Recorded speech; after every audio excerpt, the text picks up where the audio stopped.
What would you do if you noticed a sudden and severe deterioration in your eyesight? Almost without warning, your vision has become hazy. You see rainbow-coloured circles and bright lights. Your eyes hurt and you're suffering from headaches. You'd probably consult your doctor, who'd hopefully arrange for you to see an eye specialist as soon as possible. The symptoms I've described are sometimes associated with glaucoma, a collection of eye diseases that the World Health Organization identifies as the second most common cause of blindness. While many forms of glaucoma are treatable with medicine or an operation, this wasn't the case in the 10th century. One 10th century Persian sufferer was an elderly scholar named Muhammad ibn Zakaria al-Razi. He relates to us how he was approached by a man who had some eye drops for sale that supposedly would cure him. Rather than dig into his purse, al-Razi's response was to quiz the man who claimed to be a doctor. "How many layers are there in a human eye?" al-Razi asked. The healer didn't know, so the sufferer sent him away, saying, "Why should I trust a medicine peddled by a man without even a basic grasp of anatomy?" At that time, there was perhaps no one alive better qualified than al-Razi, known to us in English as Raziz, to challenge the credentials of such a snake oil salesman. Why? Because al-Razi was the greatest medical scholar and practitioner of his day. He wrote more than 200 manuscripts over the course of his lifetime, and many of his medical texts became classics that were still consulted in the Middle East and Europe hundreds of years later. It's no wonder that he would become known as the father of Islamic medicine. Al-Razi never regained his eyesight, but while he had it, his achievements were legendary. In this lecture, we'll look at al-Razi's life and work and explore progress in medicine and the development of hospitals all across the greater Middle East, from the middle of the 9th century forward.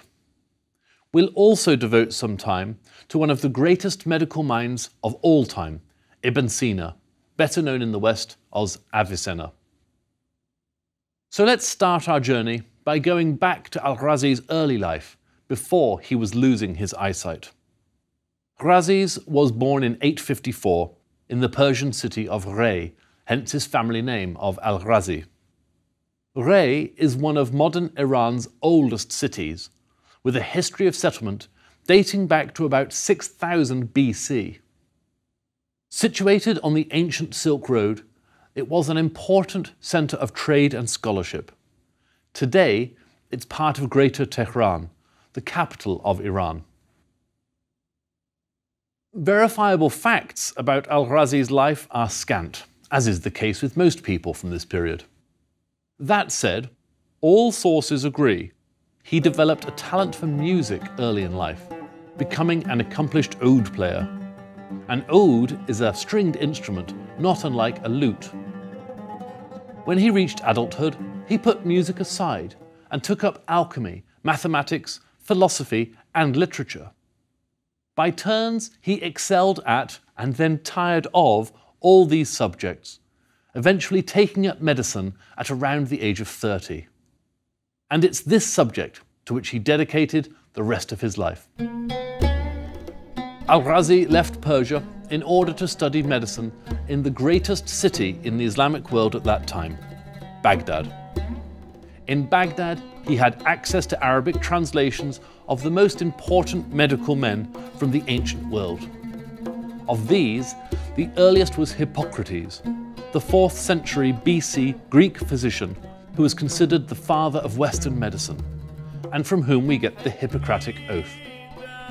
The second name was Galen, a Greek doctor who worked in the Roman Empire during the 2nd century AD. Like any good scholar, Al-Razi acknowledged the brilliance of these ancient Greeks and the enormous debt that scholarship owed them and others from their day. However, like any great scholar, he built on their foundational texts, and when he surpassed them, he said so. In his book, Doubts About Galen, Al-Razi challenged the theory of the four humours, which, if they're not in balance, was thought to explain most human sickness.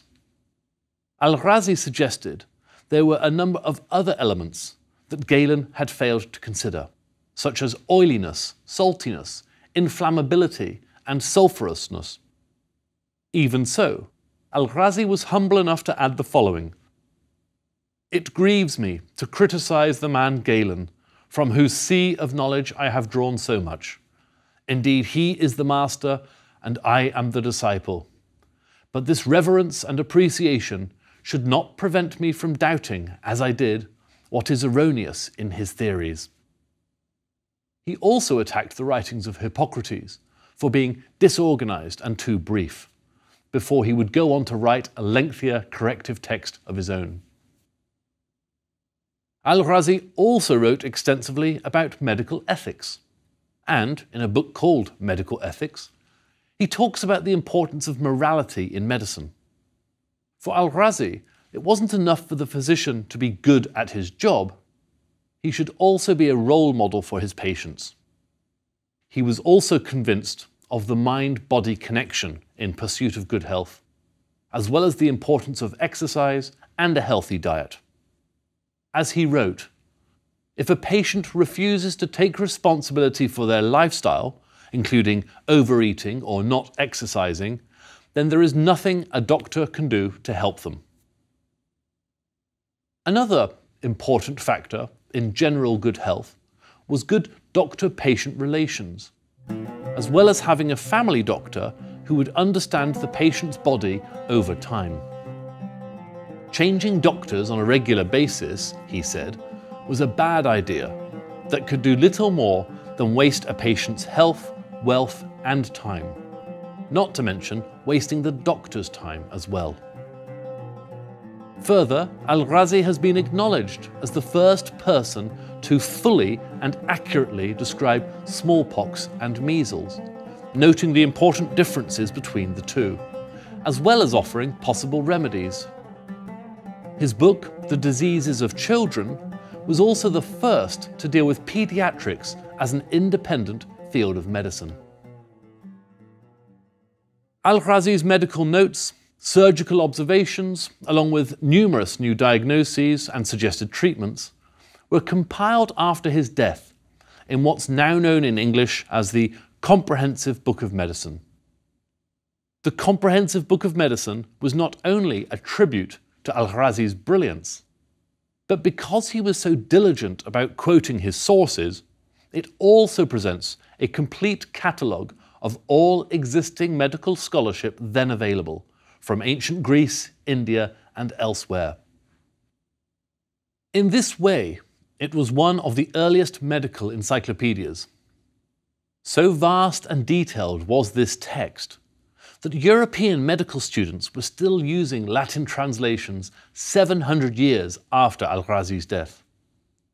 Under Al-Razi's strictly rationalist scientific approach, every disease was thought to have a cause or origin that could ultimately be understood through research. Sickness, he held, was not, as some men of religion claimed, a punishment from God.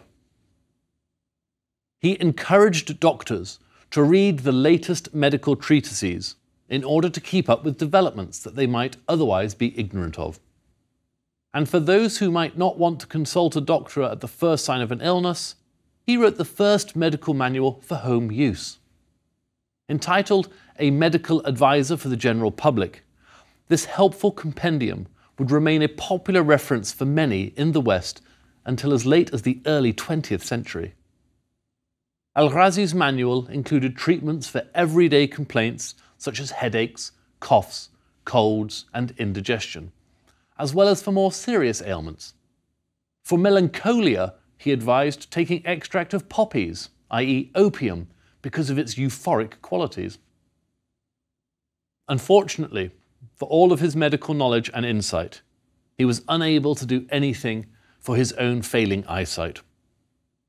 Towards the end of his life, when fully blind, a trusted surgeon offered to operate to try to restore his eyesight.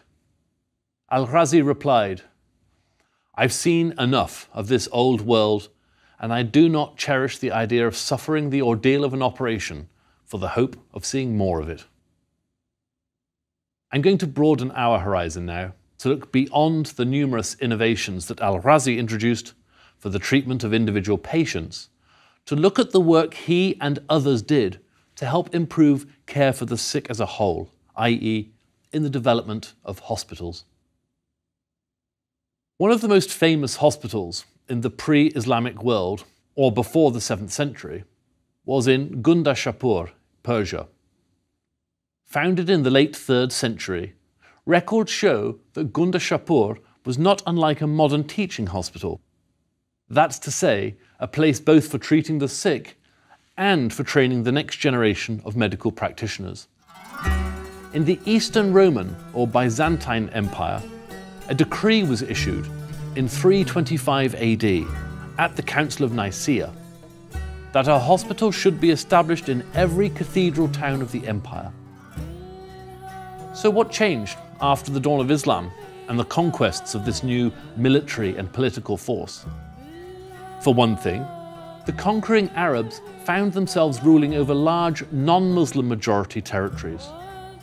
Also, the Arabs found themselves exposed to far more sophisticated cultures, not least in the major cities of the Byzantine Empire to the west and Persia to the east of the Arabian desert heartland. The first doctors under Muslim rule were mostly Jews, Christians, and Zoroastrians. Only later would Muslims produce their own medical practitioners who worked alongside and learned from their peers from other cultures. After all, like science in general, medicine is a-religious. I should mention in passing that there is something called prophetic medicine. But this relates specifically and very narrowly to the traditional medical practices from Muhammad's lifetime, and upon which Muhammad himself offered an opinion. It is said, for instance, that Muhammad believed every disease had both a cause and a cure. One of the more famous sayings on this subject, attributed to Muhammad, says, "Make use of medical treatment, for God has not made a disease without appointing a remedy for it, with the exception of one disease, namely old age." Many suggested cures involved ingesting a particular food or drink. Honey was thought to aid all kinds of healing, while olive oil was recommended for numerous internal complaints. So too, I should mention, was a mixture of camel urine and milk. I think I'll stick to the olive oil. The first notable medical facility founded in the new Muslim Middle East was in Damascus, Syria, in around 707. Established with the help of Jewish and Christian doctors, this was less a hospital per se than a leprosia, a place to isolate those suffering from leprosy. The first proper hospital built in the Islamic world was in Baghdad, during the reign of the Caliph Harun al-Rashid of Arabian Nights fame.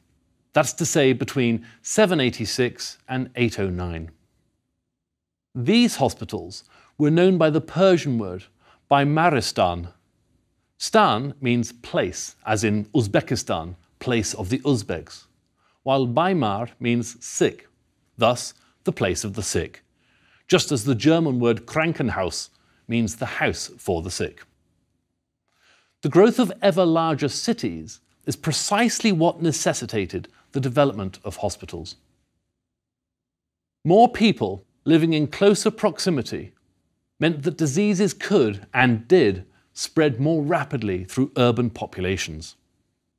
In order to maintain healthy subjects, the government paid for the building and maintenance of these hospitals.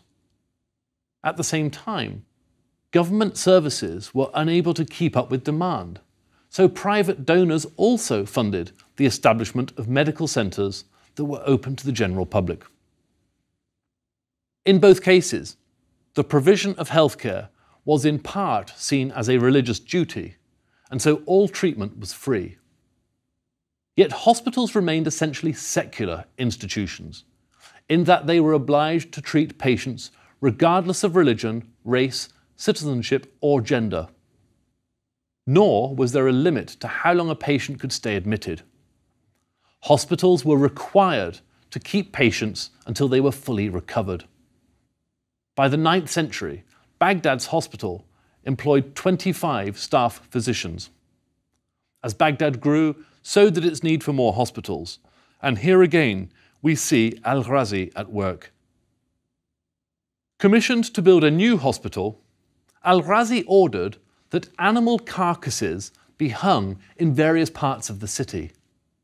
Once in place, he observed the different rates at which each carcass rotted and ordered the new hospital to be built where putrefaction was slowest, noting that this was probably the part of the city with the best, healthiest air.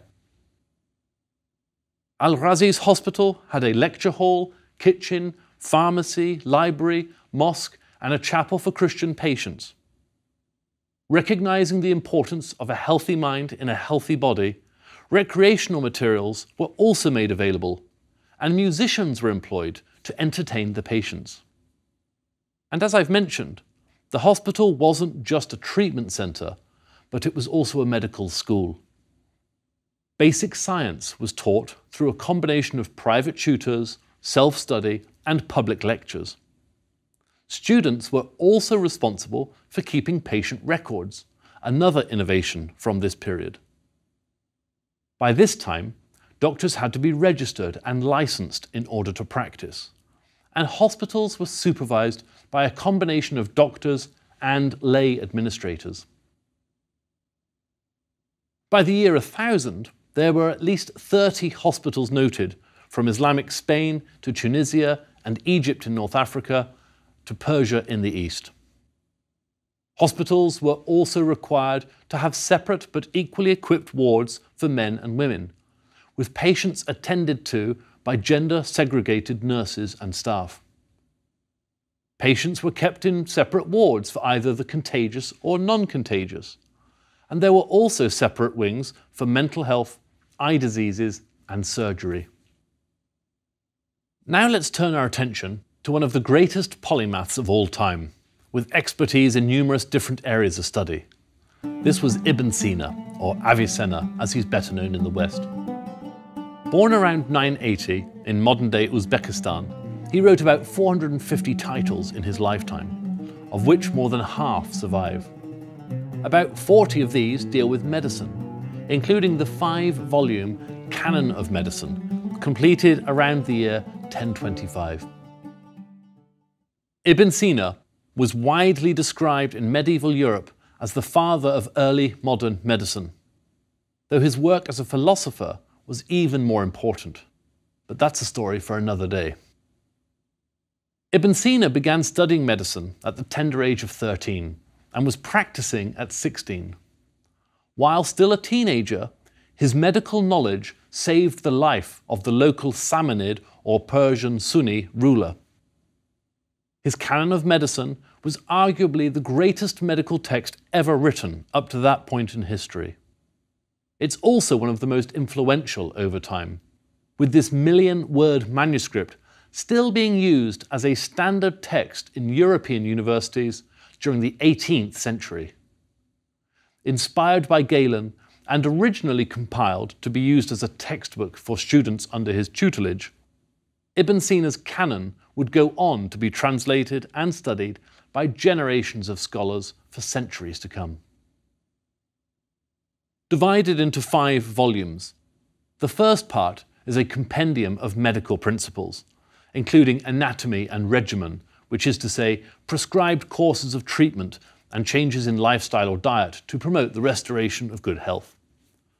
Volume 2 is a materia medica, or alphabetical list of about 800 simple, as opposed to compound, medical substances, with notes on their properties and uses. Volume 3 outlines the function of each organ and body part, before offering the diagnoses and treatments for the diseases that can affect each body part in turn, organised literally as a head-to-toe guide. Volume 4 deals with ailments that affect more than one part of the body at a time, or indeed the entire body, such as a fever. And volume 5 is a formulary of some 650 compound medicines then in use. Translated into Latin by Gerard of Cremona in the late 13th century, Ibn Sina's canon quickly became the standard text for medical students in Europe, and would remain so in universities from Oxford to Paris and Padua in Italy until the start of the 17th century. Apart from its encyclopedic nature, its continuing popularity was probably helped by the memorable aphorisms that scatter the text. For instance, noting the importance of exercise and diet for good health, Ibn Sina wrote, "Movement can replace many drugs, but no drug can ever replace movement." And another, "If you have eaten too much, stay hungry the next day."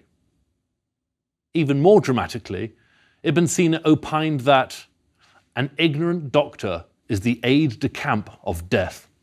You have been warned.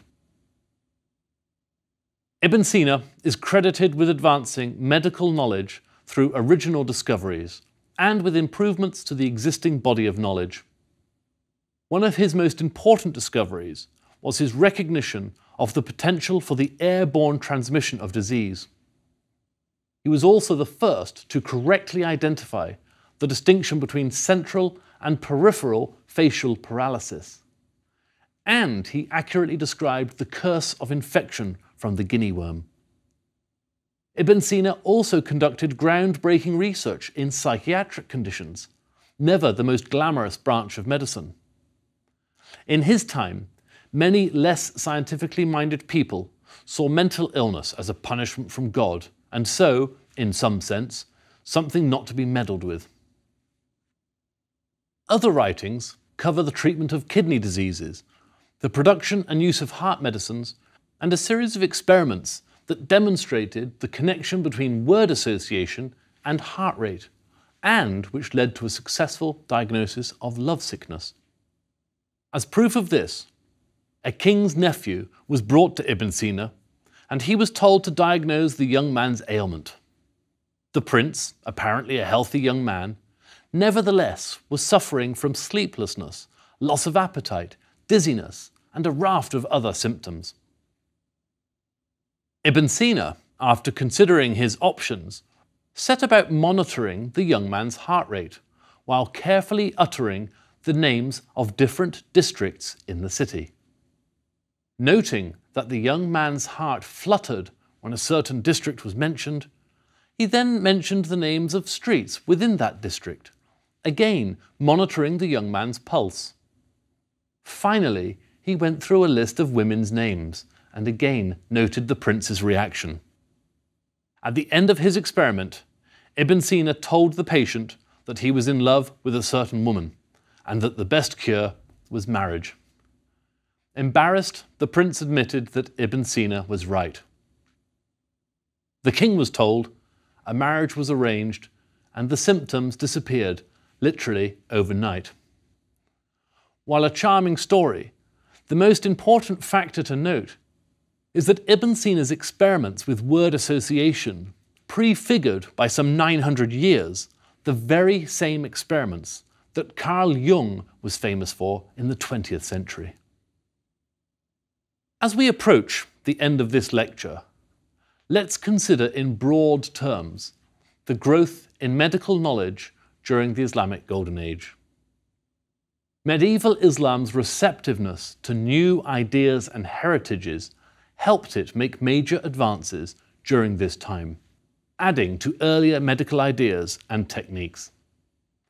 This expanded the health sciences and corresponding institutions, and advanced medical knowledge in areas such as surgery and understanding of the human body, independent of Greek, Roman or Persian influence.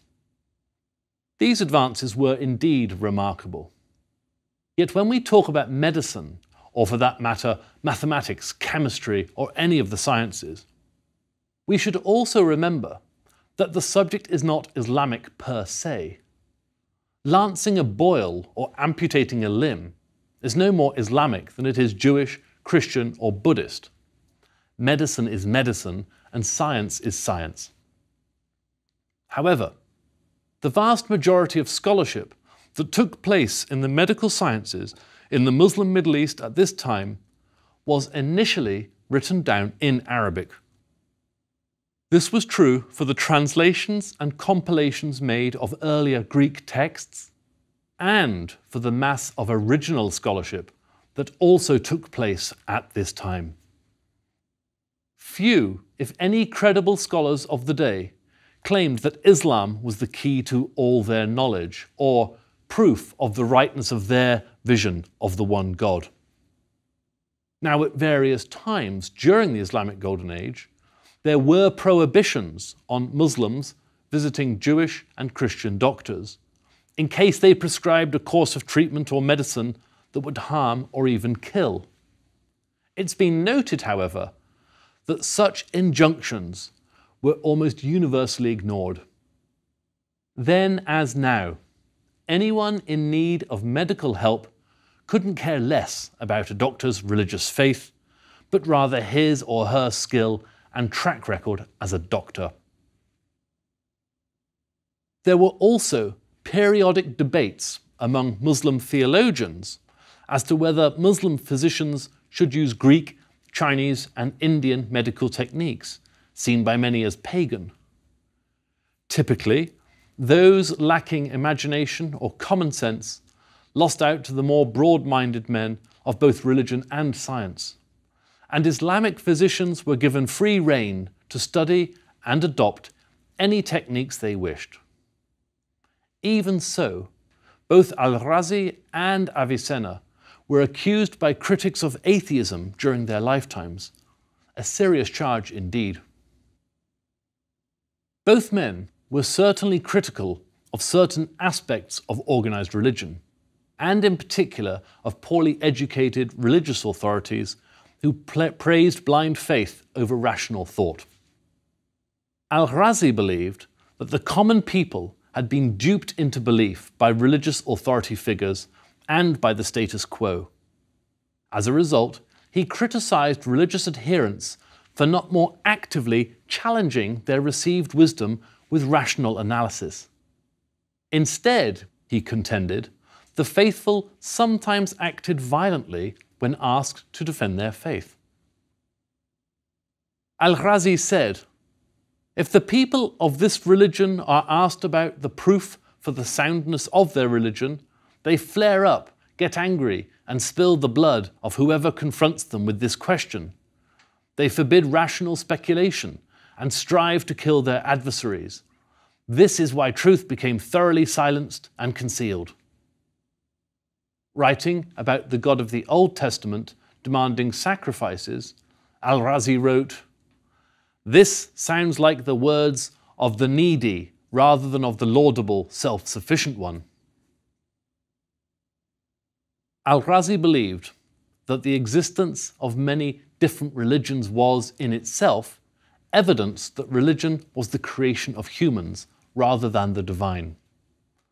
But Al-Razi does not own the final word in the ongoing debate between agnostics, atheists, and the faithful. Ibn Rushd argued to the contrary, that whoever becomes fully aware of the wonders of human anatomy and physiology will find his faith in God increases